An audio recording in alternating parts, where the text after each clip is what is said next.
지난주 윤석열 전 검찰총장에 대한 정직 2개월 징계가 정당하다는 법원의 판단이 있었죠. 윤 전 총장 측에서는 납득할 수 없다는 반발이 있었는데요. 당시 징계를 내린 추미애 전 장관 이야기 들어보겠습니다. 추 전 장관님 안녕하십니까? 네, 안녕하세요. 예, 민주당 대선 경선 끝나고 어떻게 지내셨는지요? 네, 우선 제가 좀 정리할 게 많았고요. 예, 네, 그리고 현재로서는 상황을 지켜보고 있죠. 예. 네.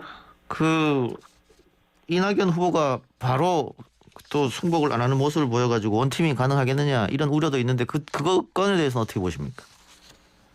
대체로 올해 보면 승복하게 돼 있어요. 정치를 오래 한 분이시고요. 예, 일단은 캠프를 좀 달래는 시간도 필요할 것 같고요. 예, 또 그러나 문재인 정부의 초대 총리를 한 분 입장에서 다음 정권 재창출에는 다 원팀이 돼야 된다는 정치 명분을 비켜갈 수는 없지 않겠습니까? 예, 또 그리고 이 경선 도중에 여러 차례 제가 토론 과정에서 물어보기도 했는데요. 당연히 승복하겠다 이런 약속도 하셨기 때문에 결국은 합류할 것이다 이렇게 봅니다. 예. 시간의 문제지 원팀은 별 문제 없이 갈 거다 이렇게 보시는 것 같은데 네. 이재명 후보와 이낙연 전 총리의 만남 또 청와대에서 대통령하고의 회동 이 여부도 관심인데요. 빠르면 빠를수록 좋지 않겠어요? 어떻게 보십니까? 어제로서 이재명 지사가 국힘당의 여러 차례 터무니없는 그런 공세가 있었지만 아주 명쾌하게 잘 답변을 하신 것 같더라고요. 예. 그래서 이쪽 지지층으로부터는 많은 의문이 해소된 기점이 됐다고 생각하고요. 일단락이 됐기 때문에 예. 대장동 의혹에 대해서는 벗어났다라고 생각이 되기 때문에 가장 걸림돌이 됐던 이 불승복의 명분이 됐던 것이 해소가 돼서 네, 이제 그런 이벤트보다는 어제를 고려해서 예. 사실은 지지층은 결속할 수 있는 그런 계기가 됐다 봅니다. 예. 말씀하시는 것 들어보니까는 어제 경기도 국감은 이재명 지사의 완승이다 이렇게 판단하신 것 같네요. 진실의 힘이 이 지사한테 다 보이더라고요. 예. 어떤 왜곡과 거짓을 들이대도 당당하다 하는 것이 결국 진실하기 때문에 그런 것 아니냐 하는 생각을 자연스럽게 지켜보시는 분들이 다 보셨을 것 같아요. 예, 알겠습니다. 지난주 윤석열 전 총장의 징계소송 패소 판결이 있었습니다. 법원에서 2개월 징계도 사실은 약하다 이런 이야기까지 했었는데 어떻게 보셨습니까? 저는 만시지탄이죠. 그동안 추윤 갈등 프레임에 빠져서 예. 사실은 정치검찰 윤석열이 파놓은 함정에 다 빠져 있었지 않습니까? 예. 국힘당뿐만 아니라 정치판 전체가 예. 우리 민주당에서도 마찬가지고요. 그래서 지연된 정의는 정의가 아니다 하는 말이 와닿는 그런 순간이었고요. 또 헌정사 최초의 징계 청구에 대한 장관의 지휘 감독권을 인정한 역사적으로 의미 있는 판결이다 이렇게 생각합니다. 예. 말씀하셨다시피 민주당 내에서도 정무적 판단 등등을 내세우면서 추미애가 너무 나간다 이런 얘기 많아서 당시는 좀 외로웠겠습니다. 많이 외로웠죠. 예. 네. 그래도 만시지탄이다 이런 표현을 써주셨는데 네. 윤 전 총장 측에서는 효력정지 처분 받았는데 이번 판결 좀 네. 황당하다 이런 입장을 냈어요. 그 말 자체가 황당해요. 예. 그 반응 자체가. 왜냐하면 이 두 번의 효력정지 처분은 그야말로 임시처분이고요. 예. 또 당시에 검찰의 정치적 중립을 보호하기 위해서 검찰총장의 임기를 보장한 것이라는 것에 우선적인 방점을 둔 판단이다라고 했어요. 그러니까 본안에 가서 따져라 예. 라고 하면서 제시된 증거나 이런 걸 깊이 보지를 않고 소명에 의존을 했습니다. 예. 그래서 그것은 임시의 가의 처분인 거고요. 이번에 행정법원의 판결은 증거로 판단한 것이고요. 예. 또 이 가처분에서 본 검찰총장의 임기 보장 취지에 대해서는 사실은 윤석열 후보가 스스로 임기 도중에 정치에 뛰어들어서 예. 정치 검찰임을 온몸으로 증명을 했잖아요. 예. 그러니까 당시 임시처분 내릴 때의 판사들의 판단이 틀렸다라는 걸 윤석열 후보 스스로가 증명을 해버려서 그렇게 임시적으로 이 총장의 임기제 취지를 보장하려고 윤석열의 편을 무조건 들었던 그 당시 판사들이 오히려 황당하고 당황을 했을 것 같은데요. 예. 근데 네. 윤 전 총장 측에서도 뭐 윤 후보 본인이 율사 출신이고 율사 출신들이 많은데 이 효력정지 가처분과 본안 판단이 다르다는 거는 뻔히 알 텐데 왜 이런 반응이 나왔을까요? 그야말로 정치 검찰이 그 넉 달 만에 나쁜 정치를 배워가지고 일단 그 비키고 보자 하는 거겠죠. 예. 네. 재판부가 인정한 것 중에는 뭐 사찰 의혹도 있고요. 결국은 네. 감찰방해, 수사방해 이런 걸 인정한 거지 않습니까? 네. 그 이런 것들이 장관실에 보고서로 파일로 올라왔을 때 상당히 문제가 있던 것을 장관님이 당시에 느끼고 징계를 했었을 거 아니에요. 당연하죠. 증거에 의해서 한 것이죠. 예, 그래서 이제 네. 지금 법원에서 인정됐을 테고. 네네. 그런데 당시에 뭐 야당이나 뭐 보수 언론이야 뭐 그렇다 치고 왜 여권 인사들까지 반대를 했을까요? 좀 납득이 안 가는데. 여권 인사들까지 아무래도 예. 윤석열 후보가 얼떨결에 며칠 전 그 국민의힘 경선 TV 토론에서 민주당 안에서도 소통되는 분들이 있다고 하더라고요. 예. 네, 그런데 사실은 복귀를 해보면 징계위를 구성을 하고 보니 징계위원장을 맡았던 교수 한 분이 심사가 아직 시작도 안 됐는데 이 징계 청구가 과하다, 지나치다, 뭐 정직감도 안 된다, 그냥 훈계할 견책 정도다 이렇게 예. 떠들고 다니는 정황이 포착이 됐었거든요. 예. 그래서 제가 왜 심사도 하기 전에 법리 판단을 해야 될 신분에서 그러한지 이해가 안 된다라고 했고요. 실제 이제 징계 의결 과정에서 그분이 가장 강하게 아주 그 관대한 처분을 주장했다라고 나중에 들었어요. 예. 그런데 검사 징계법에는 가장 경한 처분에 따라가게 돼 있어요. 예. 네, 그래서 그분의 주장대로 정직 2개월이 된 건데 이번 법원 판단이 최소한 이 정도 비비는 면직 이상이다라고 하지 않았습니까? 예, 예. 그러니까 저의 판단이 맞았던 거죠. 예. 네. 문자로 1928님께서 추미애가 옳았다를 증명이 되어가니 다행입니다라는 문자 보내주셨는데 네. 당시 사실은 조선일보를 비롯해서 보도가 상당히 많이 났었는데 이거는 네.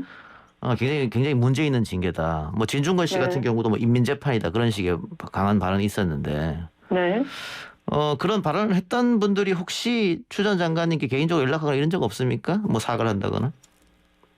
사과할 심성을 갖고 있으면 그렇게 보지도 않고 덮어놓고 한쪽 편을 들거나 하진 않았겠죠. 예. 네. 근데 지금 윤 전 총장 측에서 뭐 항소를 했기 때문에 2심 판결은 또 다르게 나올 수 있는 거 아니에요? 어떻게 보세요? 저는 그렇게 보지 않고요. 항소는 기각될 겁니다. 왜냐하면 1심 판단 자체가 매우 구체적이고 엄밀한 증거에 의해서 판단을 한 것이고요. 그리고 또 하나는 지금 이 채널A 사건에 있어서의 감찰과 수사 방해가 지금 드러나고 있는 디지털 증거에 의해서 드러나고 있는 고발 사주 의혹과 연관이 돼 있어요. 앞뒤가. 그래서 이 고발 사주 의혹 사건을 보면은 이것이 이제 수사로 뒷받침이 되면은 오히려 사실은 윤석열 총장은 지금 그 공수처의 수사를 비켜갈 수가 없을 것 같고요. 예. 네, 그래서 결국은 뭐 대선 후보로서 부적격하지 않느냐, 빨리 수사가 이루어져야 된다라고 봅니다. 그러면 고발 사주, 채널A 사건, 뭐 한동훈, 손준성, 윤석열 이렇게 다 연결되어 있다고 판단하시는 겁니까? 네, 당연하죠. 왜냐하면 그 채널A 사건에서는 제보자 X가 한동훈, 이동재가 이철 측을 협박을 해서 유시민 비위 풀어라라고 강요한 것을 제보한 것이잖아요. 예. 네, 그런데 그게 이제 2020년 3월의 마지막 주의 일인데요. 예. 제보자 X를 회유하다가 안 되니까 이걸 한동훈 측에서는 굉장히 당황을 했을 거로 봅니다. 그래서 채널A 그 기자가 사내 보고를 하는데 이렇게 합니다. 반박 아이디어라는 문건으로 한동훈 음성과 비슷한 기업 기자를 구했다. 예. 그래서 한동훈의 알리바이를 만들어주자. 한동훈 목소리라고 했지만 그 제보자 X가 들은 목소리는 진짜로는 한동훈의 목소리가 아니고 다른 사람의 목소리다. 자기가 꾸몄다. 이렇게 빠져나가려고 했어요. 예. 네. 그런데 그것 대신에 그걸 하지 않기로 하고 그게 되게 위험하잖아요. 그러니까 저는 청부 고발을 기획했다라고 생각을 예. 합니다. 지금 그래서 예, 지금 말씀하신 채널 A가 뭐 이렇게 어떻게 하자. 이거 지금 그 녹취록에 김웅 의원이 다 알고 있었다는 것도 지금 나온다는 얘기거든요. 오늘 네, 그렇죠. 네. 비수첩에서 아마 그 원본 파일이 아마 공개될 예정인 것 같은데 네. 그런 것들이 공개된다고 하더라도 네. 윤석열 후보가 여기에 직접 개입됐다. 그런 증거는 찾기는 어렵지 않느냐. 이게 중론인데 그 장관님은 어떻게 보십니까? 저는 그렇게 보지는 않고요. 예. 사실은 이 프레임 전환을 언급을 했었습니다. 그 당시 윤석열 후보자가 작년에 보면은 그 MBC에 대해서 왜 압수수색 하지 않았느냐라고 예. 그러니까 채널A 본사만 압수수색을 한다는 거에 대해서 막 화를 내면서 수사의 형평성을 잃었다라고 하고요. 프레임 전환을 시도합니다. 검언유착 채널A 이 검언유착 사건에 대해서 예. 그러니까 검찰과 언론의 이 기획에 대해서 협박 예. 강요 기획에 대해서 이걸 들통이 나니까 프레임 전환을 하면서 권언유착 권은 뭐냐 하면 현재의 집권 여당을 가리키는 것이고요. 예. 그리고 언론은 MBC 같은 그런 그 언론 제보자 X의 제보에 의해서 이 검언유착 채널A 사건을 폭로했던 언론을 얘기하는 거죠.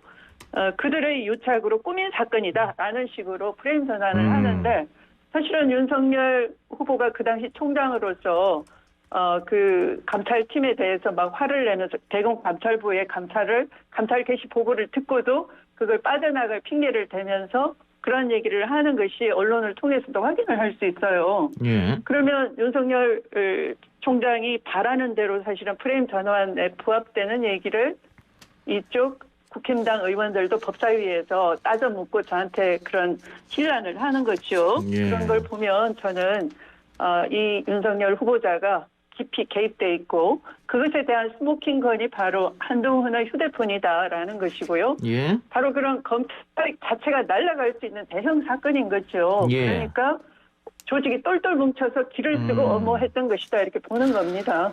그 방금 한동훈의 휴대폰이 스모킹 건이다라고 말씀하셨는데 오늘 네. 또 보도가 나온 거 보면 윤석열 당시 총장이 한동훈 휴대폰 압수되었다는 보고받고 충격에 빠졌다 이런 보도도 나왔거든요.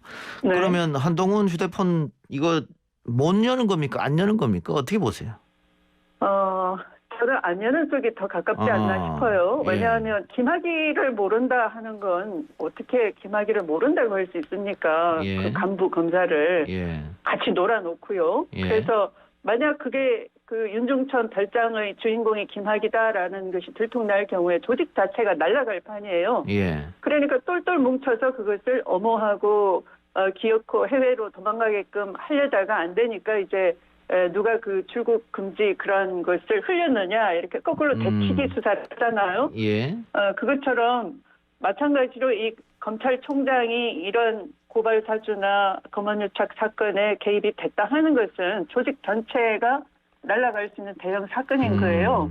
그래서 전체가 어쨌든 길을 쓰고 일단 피하고 보자. 이 비가 왕창 올 때 소나기는 좀 피하고 보자. 이런 심리가 작동될 수도 있어서 저는 안 연다 쪽이 더 가깝지 않느냐라고도 가끔은 생각을 합니다. 아하, 알겠습니다. 네. 네, 마지막으로 그 아직 이재명 후보가 이제 지사직을 사퇴를 하지 않았기 때문에 본격적으로 선대위가 꾸려지진 않았는데 선대위 네. 꾸려지면 합류하시는 겁니까? 당연하죠. 예. 네. 알겠습니다. 장관님 오늘 말씀 고맙습니다. 네, 고맙습니다. 지금까지 추미애 전 법무부 장관이었습니다.